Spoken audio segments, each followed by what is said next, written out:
Ride the signal through the unknown. This is the cryptic current. Today, we will talk about the life of a person said to be born to experience miraculous things.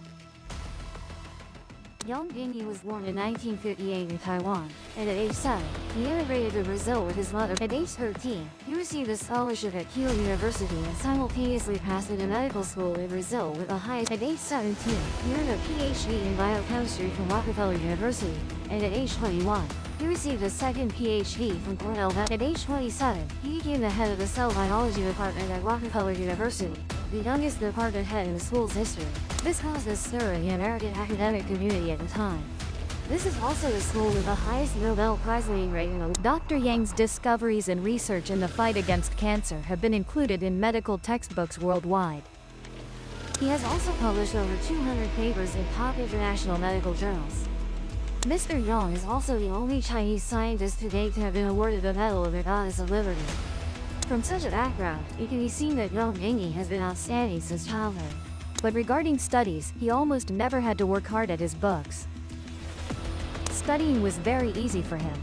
Yang Dingyi is a person with innate talent. These things seem too easy and interesting to him. His experiences are different from most people.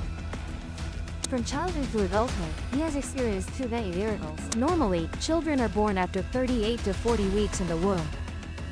But Uncle Yang stayed until 44 weeks before being born. When he was born, the placenta had turned white, and his physique was larger than normal babies. Dr. Yang said that later, with medical knowledge, he realized how dangerous that was. The fact that he was born safely was itself a miracle.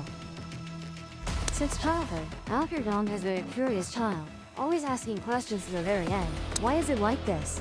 Why not like that? And he even asked questions that ordinary children don't ask. For example, what are we here in this world for? Who exactly are we? Yang Dingyi's life experiences are truly strange and fascinating. It can be said that he is innately enlightened and also a world-leading biotechnology PhD. That is, he has deep understanding in both science and mysticism. So, are you curious about how someone who has read tens of thousands of books and experienced so many miracles would view life and the universe? Today, we will talk together about the miraculous experiences of Yang Dingyi.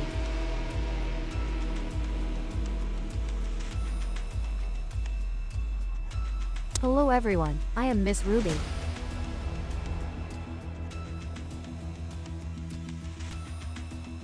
In the eyes of outsiders, a young person as successful as Yang Dingyi must surely live every day in joy and satisfaction. However, on June 17, 2016, during a special interview with News Observation on Taiwan's FTV station, the host Hu Wangming directly asked Yang Dingyi, "People in the winning group of life like you must be very happy, right?" And Yang's answer was unexpected. He smiled and said the opposite is true. If one is attached to illusory external things, even with money or status, one is even less happy. This statement by Yang Dingyi is very clear but leaves listeners puzzled. Until 2020 that Dr. Yang published his autobiography titled The Miraculous Things Dr. Yang Experienced and the Truth About the Universe as He Saw It. In the book, Dr. Yang candidly shared that since childhood, he has had some special abilities. When he slept as a child, Mr. Yang always heard a kind of music. Even now, he still doesn't know where this music comes from. Heavenly sound. Yang Dingyi believes this sound comes from different heavenly realms or dimensions, or different levels. Mr. Yang speculates that this music might be the music of the spheres, mentioned by the ancient philosopher Peter Bohr. It is said that this sound is the most fundamental sound of the universe. Dr. Duong believes it could be energy from other spaces transforming into sound, so that humans can perceive it. He said he hears this type of music both before and during sleep. That music makes his heart filled with light and joy. Because of this, he feels peaceful and relaxed. At times, his consciousness even leaves his body, following that music to other worlds. Waking up early in the morning, Mr. Duong felt confused, wondering why his body lying on the bed felt so unfamiliar. However, as he grew up and matured, Dr. Duong no longer heard that type of music. In addition, when he was young, Dingy had another special ability. That is, his eyes could both look outward and close to look inside his body. In Buddhism, there is a concept called visualization used to describe looking inward, roughly similar to this experience. Dr. Yang also said he often sees some friendly beings. For example, some famous saints, including Jesus. He said for most people, Jesus is just a symbol. But for him, God truly exists. Dr. Yang's mother was a very devout Christian. When Yang was young, she often took him to church and guided him to read the Bible. At that time, children going to church usually just gathered to play. But young Yang was different. As sermon, though he didn't. But always listened very attentively. One of the most profound experiences in Yang Dingy's memory happened precisely in church. At that time, after listening to the priest finish preaching, his heart was filled with peace and joy. So he knelt and prayed for a very long time. Yang Dingy said he doesn't remember what he prayed for at that time, but unexpectedly saw Jesus on the cross suddenly move. Jesus slowly stepped down from the cross and came to his side. His entire body radiated golden and white light. The Lord gazed intently at Yang, and then gently placed his hand on Yang Dingy's head. Yang Dingy suddenly felt an electric current running through his body, as if his whole body was also emitting light, illuminating everything around.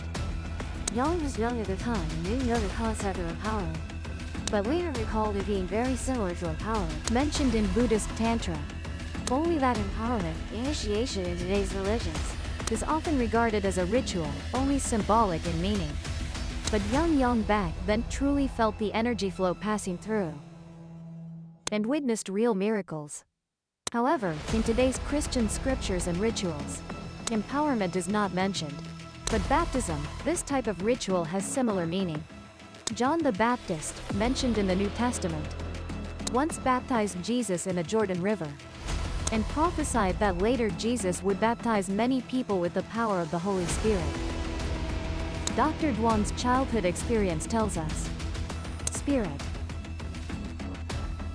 That is, a sudden intuition, suddenly understanding something or believing in something, but rather it is a real type of energy. And the meaning of the word dua is also not a metaphor for enhanced awareness. In terms of thought being purified, it doesn't just carry that meaning, but is a genuine feeling the body being cleansed by energy. And this is something belonging to the divine that for over 2,000 years in religious has never been clearly explained. When receiving Guang Den, young Guang felt an indescribable joy and satisfaction. Later recalling it, he believed this was probably the love of the divine. Later, he experienced this phenomenon of receiving Guang Den many more times, when in that light, Duan felt his body no longer existed. His mind was also filled with life. Even until adulthood and marriage, this Guang Den phenomenon, occasionally, he still experienced. The special abilities that Duan described earlier included clairaudience, hearing music from another space, and clairvoyance, seeing scenes from another space, were all abilities he had since childhood. At 8 to 9 years old, one day Duan and his younger brother were waiting at home, testing who could jump higher, who could reach the top of the doorframe. His younger brother jumped first, reaching a marked position on the doorframe. Duan absolutely didn't want to lose to his brother, so he added all his strength and jumped. Initially, Duan reached where his brother had marked, but didn't stop there. Duan kept flying higher, as if equipped with some anti-gravity device, gently floating up until he touched the ceiling. Afterward, young Duan carefully checked and realized he had actually risen 1.2 to 1.3 meters higher than the doorframe position. His younger brother was extremely surprised, suspecting his brother might have hidden some treasure in his shoes to jump so high. Of course there was no treasure. Even Duan himself found it very puzzling. From this experience, he realized that human potential is truly astonishing. Perhaps only due to thinking inertia that limits ourselves, preventing potential from being realized. Even later, when Duan had grown up, he still pondered this issue. He relied on a theorem proposed by a mathematician, that humans in a closed system absolutely cannot see the world outside the system. Therefore, if we consider humans as a closed system, human observation tools and research thinking methods cannot help humans see other worlds outside the system. And these tools and thinking methods, conversely, actually hinder human perception. According to what Wong observed, the currently popular cosmic theories, such as the Big Bang Theory, string theory, chaos theory, and unified field theory, also cannot help humans truly understand the true nature of the universe. Because they all exist within the closed system, are models humans imagine through the brain. And the brain itself is part of the closed system.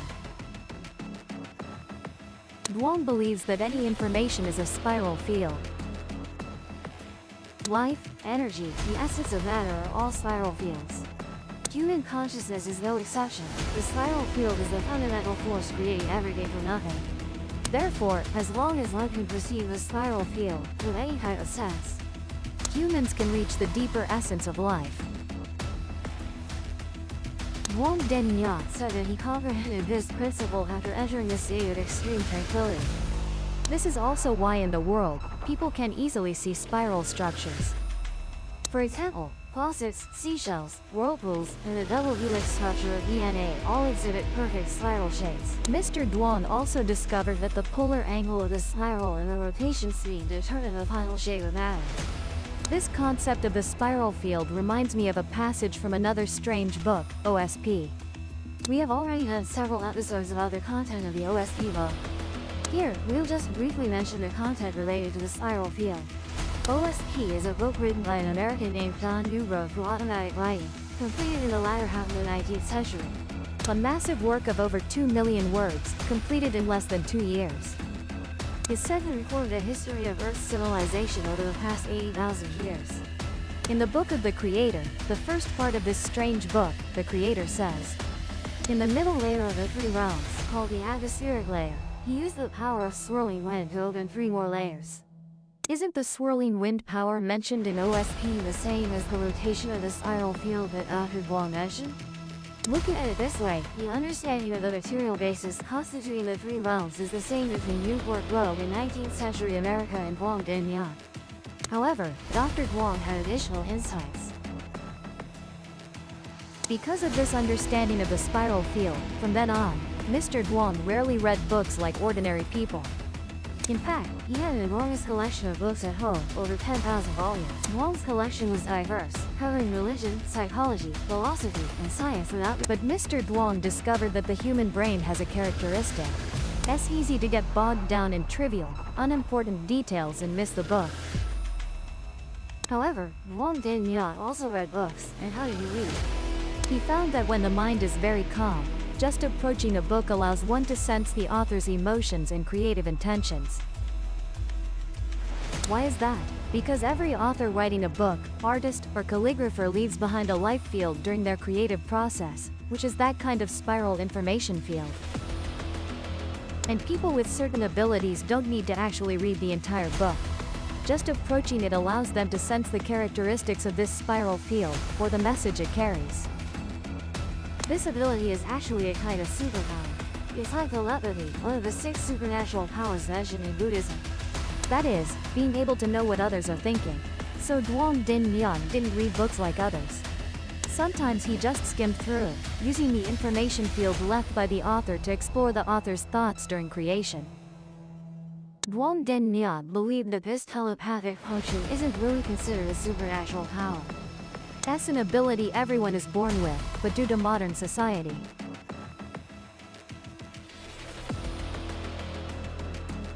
the emphasis on special functions has suppressed people's recognition of their own abilities. Duong Den Nyan believed that the information humans receive through the senses transmitted to the brain, which the brain then processes into so-called reality, is actually an illusion. It's very different from the truth. Modern Western brain science researchers also believe that the reality created by the brain is called experimental reality. It has discrepancies with the true nature of the objective world. Neuroscientist Professor Richard Saitovic from Washington University believes that until now, humans basically don't know how the brain operates.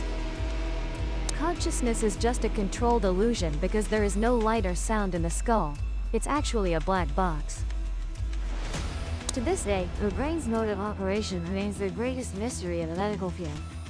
how the brain senses and perceives the world, and how various neural signals after processing in the cerebral cortex Then represent this world. There are truly too many mysteries here. As research deepens, perhaps we will understand more in the future. After all, The brain has such an independent processing and representation mechanism. so the so-called reality we see and feel is actually just a kind of presented image. It is not objective reality, and of course, cannot guarantee the true basic facts. Actually, this aligns with the teachings of Eastern Buddhism. Buddhism has always said that everything we experience is a dream, a bubble, all illusions. To prevent people from being too attached to so-called reality, which might also reveal some truths about the universe. When Duong Din Myat was over 20 years old, living and studying in New York, one day while walking on the street, He happened to pass by a bookstore. He smelled the weight of sandalwood emanating from the store, so fragrant that he unconsciously stepped in. Mr. Duong walked around and found that most books in the store were related to philosophy, religion, and spiritual elevation. that's exactly the field I. Then I saw a book lying flat on the shelf. The book cover was the face of an old man. Mr. Duong didn't know why he suddenly froze, then approached to look at the book cover. S face, tears inexplicably welled up and couldn't. Know why the old man. But deep in his heart, there was some awareness telling him that this man was once very close to him. At that moment, Duong Din Myat felt an electric current run through his body from head to toe. Duong's consciousness seemed to expand, and his body felt like it was standing in two overlapping spaces. Know how long he had been standing there when a woman next to him asked. And so Duong Din Myat returned for those two overlapping spaces to the bookstore space. I'm fine, no problem. At this point, Duong Din Myat picked up that book. The main character on the cover was named Ramana Maharshi. Mr. Duong just placed his hand on the book cover and immediately understood the meaning the book wanted to express. Then he read the book introduction and learned that Maharshi was an Indian saint born in 1879, who had always practiced in Arunachal and in India until his death in 1950. Duong Din Myat suddenly felt that this saint had been his teacher and had guided his practice in some past life. Meeting his past life teacher in a bookstore, this experience once again opened up memories related to Duong Din Myat's past life cultivation. Not long after, in another bookstore, Duong Din Myat saw the platform sutra left by the sixth patriarch of Zen, Huineng. He bought the book, but only had time to read it a week later, and as soon as he read it, tears flowed again. Exactly the same reaction as when he saw Maharshi's photo. And as he kept reading, he felt like he had flown up to the ceiling, and then looked down from above at his body reading below. And Duong Din Myat at this moment was very awake, as if transcending into another universe, and immediately recognized the origin of this universe, seeing many civilizations beyond count on Earth. In that brief moment, he suddenly realized that everything is an illusion. His previous scientific understanding of the world evaporated, all previous concepts and ways of thinking seemed to become meaningless in an instant. After having this immediate enlightenment feeling, Duong Din Myat discovered he was still reading. The platform sutra had been turned to the last page. From this moment on, Mr. Duong determined that he needed a completely new understanding of things, to find the truth behind the illusion. Although illusion is also a form of existence, it is the reality expressed through human senses after being processed by the brain. Duong Din Myat felt very disappointed and let down when realizing this. The understanding he had accumulated over decades turned out to be wrong. So how could he obtain the truth? Duong Din Myat described this spiritual journey as free-falling, changing during the fall, and then free-flying upward, changing during the flight. In this single moment, Duong Din Myat attained enlightenment. Since becoming sensible, he had thought he was the master of his fate, only now understanding he controlled nothing. From this he realized that attachment to wealth and status, thinking one can conquer fate, brings absolutely no happiness. Another truth that Mr. Duong comprehended was that the human brain makes people feel they have absolute free will. In fact, this perception is exactly the opposite. During this process of being both shocked, confused, and changing, an old woman gave Duong Danyat a book. The book cover was an old monk. Duong Danyat read the introduction and learned this was Master Huvan. Looking at Master Huvan's photo, Duong seemed to return to that New York bookstore years ago, staring blankly with tears streaming like rain. After that, Duong Danyat began. In subsequent meditation sessions, he saw many past experiences and even events about to happen in the future. He saw himself as a shaman of North American Indians, singing and dancing around a burning fire. He also saw that in human history, countless highly developed civilizations had emerged, but none escaped the fate of destruction. His pursuit of scientific technology and material things has no future, only looking inward to find one. Finding that self with infinite capabilities, able to know all past and future, is humanity's true purpose for existence. In other words, humans wanting to find their original self is finding the truth. That is humanity's awakening. Return to original nature.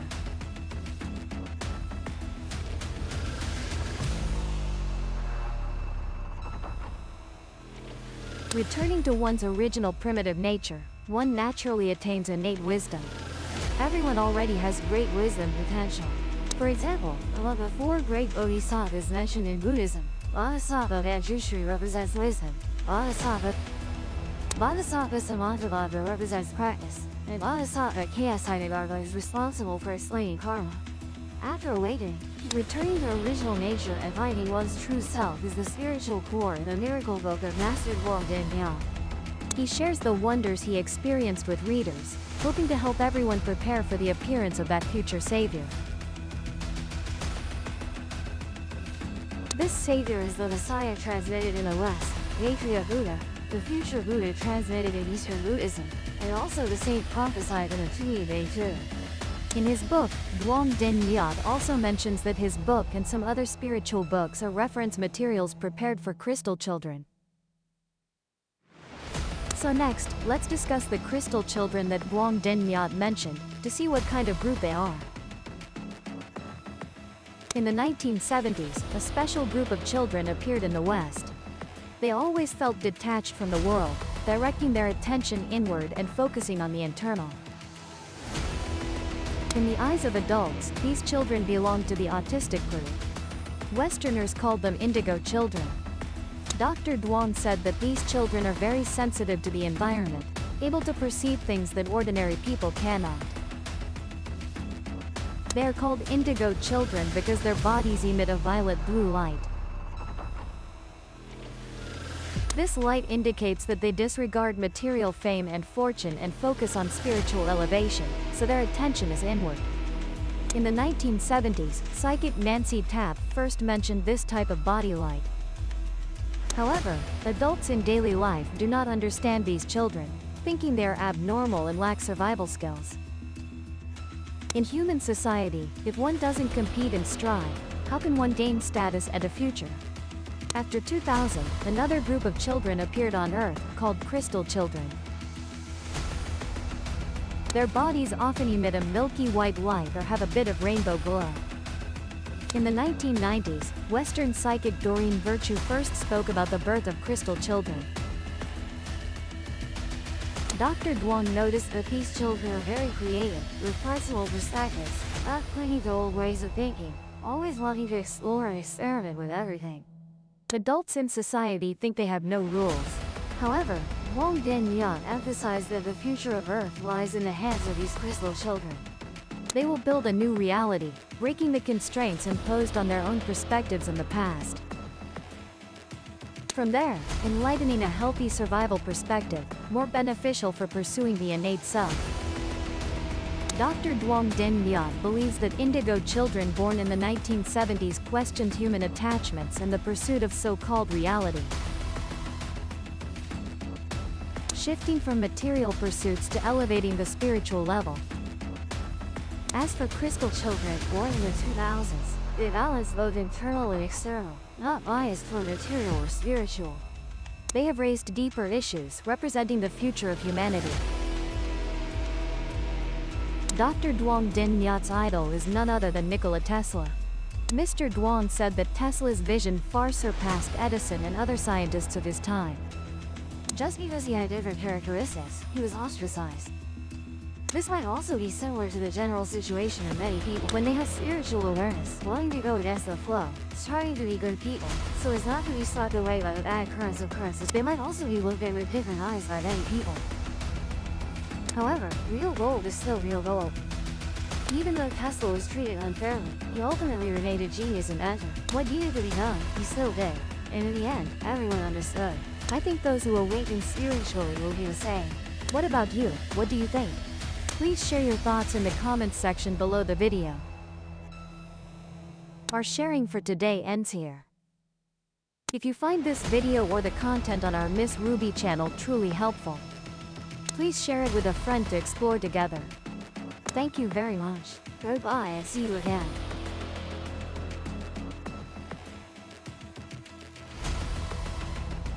Subscribe to the Law School channel so you don't miss exciting videos. If the signal hooked you, subscribe and catch the next ripple.